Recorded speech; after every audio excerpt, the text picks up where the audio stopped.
تو ہم مجلس حسین میں کیوں آتے ہیں؟ کیونکہ یہ اجر وہ ہے جو قرآن میں مانگا گیا، اجر رسالت ادا کرنے کے لیے آتے ہیں، کوشش کرتے ہیں کہ اجر رسالت ادا ہو جائے۔ دوسری آیت جو قرآن کریم میں موجود ہے، وَمَن يُعَظِّمْ شَعَائِرَ اللَّهِ فَإِنَّهَا مِن تَقْوَى الْقُلُوبِ، جو شاعر اللہ کی تعظیم کرتا ہے تو یہ دلوں کے تقوی میں سے ایک ہے، اور مومنین کو حکم یہ دیا گیا ہے کہ وہ تقوی اختیار کریں۔ ان اکرمکم عند اللہ اتقاکم، تم میں سے سب سے محترم وہ ہے جو سب سے زیادہ متقی ہے۔ تقوی کیسے حاصل ہوگا؟ شاعر اللہ کی تعظیم کریں گے تو تقوی حاصل ہوگا۔ شاعر اللہ میں سے کون کون ہیں؟ کیا قرآن نے نام بتائے ہیں کہ مجلس حسین شاعر اللہ میں سے ہے؟ علم پاک شاعر اللہ میں سے قرآن نے نام بیان کیا؟ جی ہاں بیان کیے ہیں۔ کہاں بیان کیا؟ سورہ حج دیکھیے، سورہ حج کے اندر یہ آواز دو مقامات پر آیتیں موجود ہیں کہ جس کے اندر مثالیں دی ہیں کہ شاعر اللہ میں سے کون کون سی چیز شامل ہیں۔ پہلی مثال، ان الصفا والمروہ من شاعر اللہ، صفا اور مروہ کی پہاڑیاں یہ شاعر اللہ میں سے ہے۔ میں کہوں گا اے اللہ ان کے اندر، ان پہاڑیوں کے اندر کیا کمال کی بات ہے، کیا خصوصیت ان کے اندر؟ K2 کا پہاڑ اس سے زیادہ بڑا ہے، اسے شاعر اللہ بناتے ہیں، وہ بہت بڑی نشانی ہے۔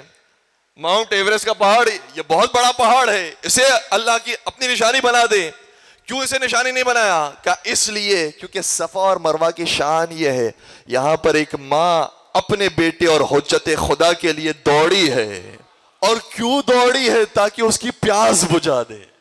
جب ایک ماں اپنے زمانے کی حجت کی پیاس بجھانے کے لیے ایک مقام پر دوڑے تو وہ مقام خدا قرآن میں شاعر اللہ بنا دیتا ہے۔ تو وہ حضرت عباس جو خیمہ گاہ سے نہر فرات تک بار بار دوڑے تاکہ اپنے زمانے کی حجت کی پیاس بجھا دے، کیا وہ کربلا کی سرزمین خاک شفا کیا شاعر اللہ میں سے نہیں ہوگی؟ شاعر اللہ میں سے نہیں ہوگی، کربلا کی سرزمین بھی شاعر اللہ میں سے۔ اور پھر ایک اور مثال بھی قرآن کریم نے دی ہے۔ میں بات تھوڑا تیزی سے بیان کر رہا ہوں تاکہ ہم اصل مقصد تک پہنچ سکیں، اور میں دیکھ رہا ہوں کہ دامن وقت میں گنجائش کم سے کم تر ہوتے جا رہی ہے۔ ایک اور مثال قرآن کریم نے دی، وَالْبُطْنَ جَعَلْنَاهَا لَكُم مِّن شَعَائِرِ اللَّهِ، اور وہ اونٹ جو حاجی اپنے ساتھ لے کر جاتے ہیں تاکہ ان کو قربانی کریں، اور ان اونٹوں کے اوپر ایک خاص علامت لگایا کرتے تھے تاکہ محسوس ہو جائے کہ جو سواریوں کے اونٹ ہے وہ اور ہیں، جو قربانی کا اونٹ ہے وہ اور ہے۔ میں کہوں گا یہاں پر ہمیں ایک اور تعظیم بھی پتہ چلی، اس زمانے کے حاجی بھی سارے جانوروں کو برابر نہیں رکھتے تھے، ہم بھی اپنے دور کے جانوروں کو برابر نہیں رکھتے، باقی سارے جانور وہ ہیں جو سوار ہونے کے قابل ہیں، ذوالجناح کا مقام اور ہے۔ تو وَالْبُدْنَ جَعَلْنَاهَا لَكُم مِّن شَعَائِرِ اللَّهِ، وہ جانور جو قربانی کے لیے جاتا ہے وہ بھی شاعر اللہ میں سے ہے۔ میں کہوں گا کمال ہو گیا پروردگار، انسان تو انسان، جانور کو بھی تو نے شاعر اللہ میں سے بنا دیا۔ شاید خدا کی طرف سے آواز آئے گی، یہ ہمارا طریقہ ہے، جب ہم بات سمجھاتے ہیں تو بہت چھوٹی مثالیں دیتے ہیں۔ اگر تم سمجھ جاؤ کہ چھوٹی مثالیں شاعر اللہ میں سے ہیں تو بڑی مثالیں بطریقے اولا شاعر اللہ میں سے ہوں گی۔ قرآن کریم کی آیت یہ ہے والدین کے بارے میں، توجہ رکھیے گا، والدین کے بارے میں قرآن کریم کی آیت یہ ہے، وَلَا تَقُلْ لَهُمَا أُفٍّ، خبردار والدین کو اف نہ کہنا۔ میں کہوں گا پروردگار تو نے کہا کہ اف نہ کہنا، باقی ساری باتیں کہہ دیں، ہم تو قرآن پر عمل کرنے والے لوگ ہیں۔ نام سے صفا اور مروہ کا آیا تھا اس لیے اس کا احترام ہے، نام سے اونٹ کا آیا تھا اس لیے اس کا احترام ہے۔ کچھ لوگوں تک بات پہنچی، انشاءاللہ پہنچ جائے گی سبھی تک۔ صرف قرآن نے کہا ہے کہ اف نہ کہو، ہم تو قرآن پر عمل کرنے والے لوگ ہیں، ہم تو اف نہیں کہیں گے، باقی جو آئے نعوذ باللہ۔ کیا کوئی کہہ سکتا ہے کہ ہم کہہ سکتے ہیں؟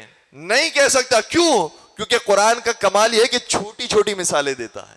جب اف نہیں کہہ سکتے تو بڑی باتیں بطریقے اولا نہیں کہہ سکتے۔ ارے وہ جانور جس کو تم قربان کرنے کے لیے جاتے ہو، وہ جانور بھی شاعر اللہ میں سے آ جاتا ہے، تو وہ شہدائے کربلا جنہیں اپنے زمانے کا حجت قربان کرنے کے لیے بھیج رہا ہے، کیا وہ شہدائے کربلا شاعر اللہ میں سے نہیں ہوں گے؟ مل کے درود پڑھ دیجیے گا محمد و آل محمد پر۔ تو قرآن نے خود بیان کیا ہے یہ شاعر اللہ ہیں۔ سمجھ جاؤ، یہ چھوٹی چھوٹی مثالیں ہم اس کو بھی شاعر اللہ میں سے شمار کرتے ہیں، تو بڑی بڑی مثالیں بطریقہ والا شاعر اللہ میں سے ہے۔ اور پھر یہ فرمایا کہ شاعر اللہ کی تمہیں تعظیم کرنی ہے، احترام کرنا ہے۔ ماہ محرم کا آغاز ہو جائے تو کوئی بے احترامی کرنے والا نہ ہو، کوئی بے ادبی کرنے والا نہ ہو، احترام کریں۔ ایک اور آیت قرآن کریم کے اندر آئی ہے، یہ ہم کیوں واقعہ کربلا بیان کرتے ہیں، کیوں محرم کی مجالس کو برپا کرتے ہیں۔ ایک اور آیت قرآن کریم کے اندر موجود ہے، وَكُلًّا نَقُصُّ عَلَيْكَ مِنْ أَنْبَاءِ الرُّسُلِ مَا نُثَبِّتُ بِهِ فُؤَادَكَ۔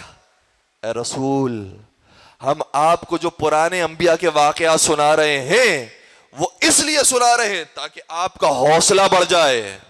پیغمبر کو مخاطب کر کے کہا جا رہا ہے البتہ پیغمبر مخاطب نہیں ہے، پیغمبر کے ذریعے ہمیں ہی یہ پیغام دیا جا رہا ہے، ورنہ وہ رسول کہ جس سے 23 برس کی تبلیغ کی ہے اور طائف کے اگر پتھر کا ہے، مکے کے اندر اگر جھاڑیاں بچھائی گئی ہیں، کانٹے بچھائے گئے ہیں، اور اس کے اندر اگر ان کی یہ کیفیت ہو جائے تو پھر وہ بڑا رسول کہاں سے ہوا؟ وہ رسول کے جس سے 950 سال تبلیغ کی، اس کے باوجود بھی کبھی اف تک نہیں کہا، پھر تو وہ بڑا رسول ہو گیا۔ اس لیے رسول اللہ کو نہیں کہا جا رہا، رسول کے ذریعے ہمیں ہی پیغام دیا جا رہا ہے کہ واقعات اس لیے سنا گیا ہے تاکہ تمہارا حوصلہ بڑا ہو جائے، تمہیں انرجی مل جائے، تمہارے اندر طاقت آ جائے۔ ہم بھی ہر سال واقع کربلا اس لیے سناتے ہیں تاکہ ہم اپنی مصیبتوں کو بھول جائیں، حسین کی مصیبتوں کا ماتم ہمارے لیے، ورنہ اپنے جوانوں کی لاشیں اٹھانا مشکل ہوتا اگر حسین نے علی اکبر کا لاشا نہ اٹھایا۔